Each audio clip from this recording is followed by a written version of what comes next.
6 বছর ধরে অবসরে 19 সালে অবসর নিয়েছি। দেবের রাজনীতি, দেবের জন্মলগ্ন থেকেই আমি 1988 সালে যখন দেব জন্ম নেয় তখন থেকে বৌদ্ধবতীর সঙ্গেই আছি। আজকে আমাদের মহা আনন্দের দিন। আমার কাছে মনে হচ্ছে সারা দেশবাসী 18 কোটি মানুষ এই সময়টিকে উপভোগ করার জন্য, এই সময়টিকে অংশ নেওয়ার জন্য মুখিয়ে আছে। এবং আমরা ওই দিন আমাদের যার যা দায়িত্ব আছে, যে দায়িত্ব আমরা নিয়েছি, আমরা সুচারুভাবে সম্পন্ন করব। এইভাবে যেন আমরা প্রতিজ্ঞাবদ্ধ থাকি।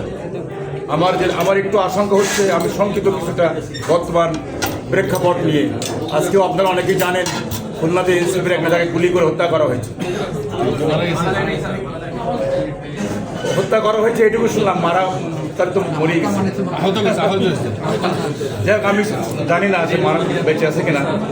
এমনি আরও অনেক ঘটনা আমরা জানি, ফেসবুকের মাধ্যমে জানি।